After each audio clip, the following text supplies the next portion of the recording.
Primeiramente, pedimos para o paciente ficar de frente, a gente faz a avaliação das pernas dele para ver se tem alguma alteração, se é genu-varo ou genu-valgo. Depois pedimos para ele virar de costa, para poder ser observado se existe algum tipo de alteração também. E podemos então pedir para ele virar de lado, em perfil, com as duas pernas juntas, para ver se ele tem alguma alteração, que pode ser o flexo ou recurvado. Aí tu pode virar de frente para mim novamente, pode caminhar uns 5 passos para frente.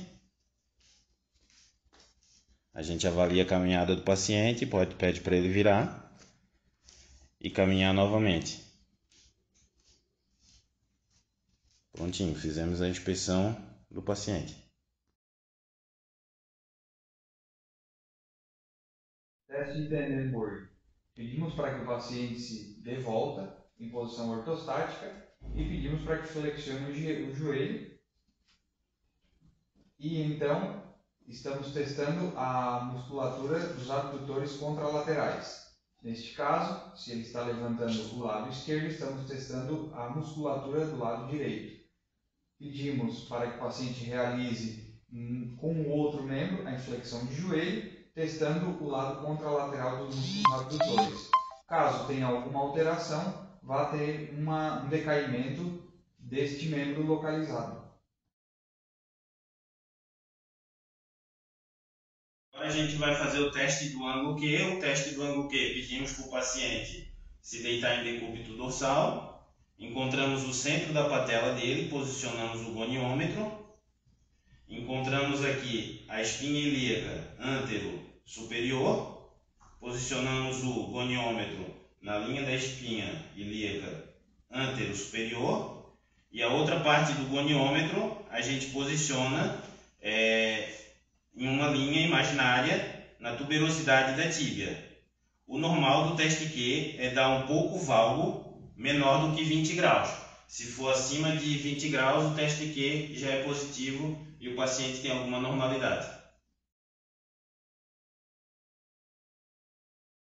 Agora a gente vai fazer o teste do trofismo muscular, que é para avaliar o contorno muscular do paciente. Então a gente vai avaliar aqui de um lado, depois a gente pode avaliar do outro para fazer a comparação do contorno muscular do quadríceps femoral. E primeiro desse aqui a gente vai avaliar o contorno do quadríceps femoral quando a gente pede para o paciente ele contrair.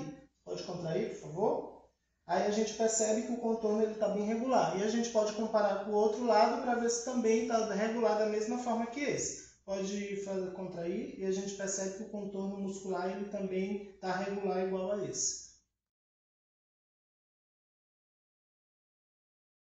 Bom, vamos com o teste de instabilidade patelar, com o paciente então sentado. Pedimos que relaxe a sua musculatura e em um ângulo de aproximadamente 30 graus, vamos fazer a deslocação patelar de medial a lateral, observando então a reação do paciente em relação ao deslocamento.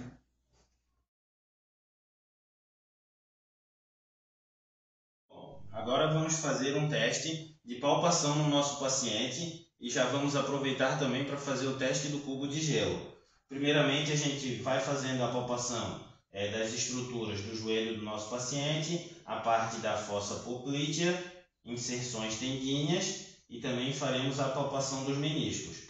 Nesse mesmo teste já podemos aproveitar para fazer o teste do cubo de gelo, onde posicionamos a mão ao redor da patela, fizemos uma compressão patelar para ver se existe algum tipo de derrame onde o líquido se desloca para os outros dedos da nossa mão.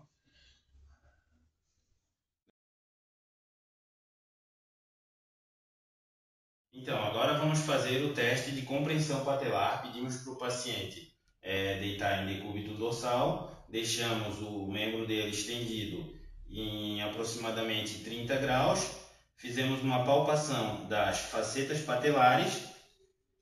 Após isso, posicionamos a mão em cima da patela, fizemos uma compressão, deslocamos para a parte medial, para a parte lateral, para a parte de baixo e para a parte de cima. Caso o paciente apresente algum tipo de dor nesse teste, significa que poderemos sugerir uma condromalácia, uma artrose ou então instabilidade.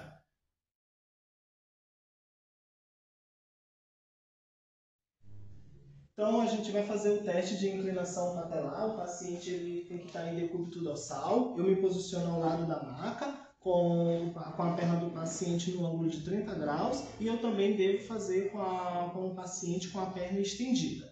Aí eu pego aqui na patela do paciente e percebo o nível de inclinação. Se tiver muito acentuada a inclinação é porque o teste deu positivo.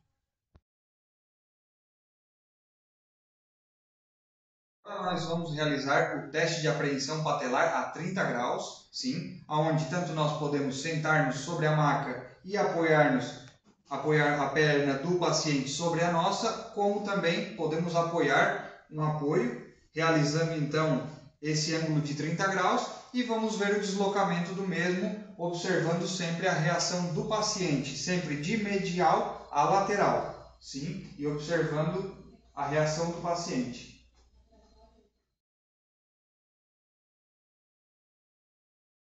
Vamos realizar o teste de McMurray. Pedimos para o paciente se deitar em decúbito dorsal. Lembrando que todos os testes eles devem ser feitos de forma bilateral. Então eu pego a perna do paciente, posiciono o quadril a 90 graus, apalpo com a outra mão a interlinha do joelho, flexiono o joelho em flexão máxima e faço uma rotação interna. Essa rotação interna eu faço o teste do menisco lateral. Depois eu faço uma rotação externa e com isso eu consigo verificar o menisco medial.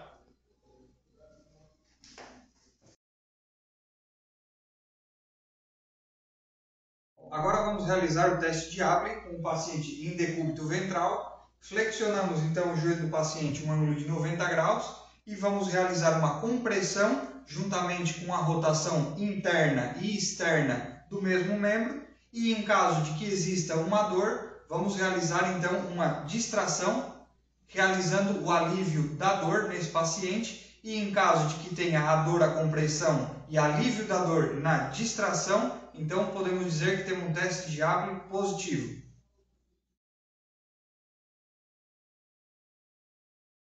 Vamos realizar o teste de Tesalli, onde o paciente se encontra localizado em posição ortostática, com uma leve flexão no joelho e uma perna, se apoia no examinador e realiza uma rotação de 20 graus, para um lado tanto quanto para o outro.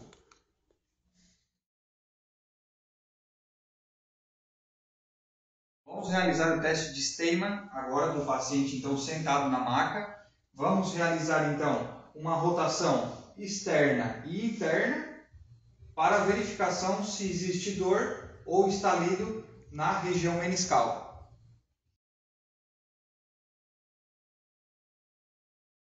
Bom, vamos agora realizar o teste de Lachman, onde temos o paciente em decúbito dorsal e o mesmo vamos então colocar o seu joelho fletido a 30 graus, realizando um movimento anterior e posterior, onde o deslocamento excessivo em anteriorização vai indicar uma lesão no ligamento cruzado anterior e uma posteriorização vai indicar também uma lesão no ligamento cruzado posterior.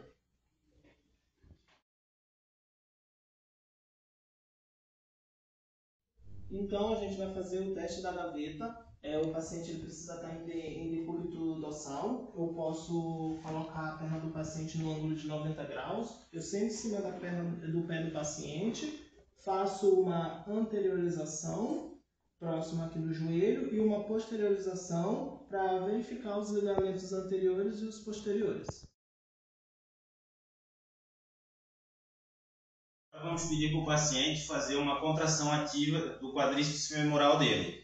Eu vou posicionar a perna do paciente e vou pedir para ele realizar uma contração do quadríceps. Caso ele tenha uma lesão do ligamento cruzado posterior, quando ele realizar essa contração do quadríceps, a tíbia dele volta para o lugar fazendo uma redução automática. Pode contrair, por favor? Relaxa e contrai. Prontinho, cachorro. O teste que a gente vai fazer é o pivot shift, né? Esse teste o paciente ele tem que estar em decúbito dorsal. O teste é para avaliar, né, se tem lesão, né, do ligamento cruzado anterior, que é o LCA, e também para a gente avaliar se tem uma possível subluxação, né, tibial e femoral. Então, como é que a gente faz? A gente, primeiramente, faz uma rotação interna distal tibial do paciente, a gente faz uma leve abdução, né, e também a gente faz uma fossa válvula e faz uma flexão e uma extensão. E se tiver uma subluxação, a gente pode colocar que esse teste é positivo, que o paciente pode ter uma possível lesão do ligamento cruzado anterior. Tá, então o teste que a gente vai realizar é o teste de Godfrey. O paciente ele precisa estar em decúbito dorsal. É necessário fazer a avaliação dos dois membros, primeiro esse, depois a gente pode fazer o outro, né, para comparar. E primeiramente a gente faz uma angulação de 90 graus, né, da perna do paciente, pedindo para que o paciente ele relaxe bem aqui os músculos da coxa e também mais para a gente estabilizar aqui essa região aqui do joelho. Aí a gente pega apenas o hálux do paciente e a gente acompanha a linha tibial até aqui na região do joelho para ver se não tem nenhuma depressão. Se caso tiver uma depressão, pode ser que dê positivo com uma possível lesão do ligamento cruzado posterior.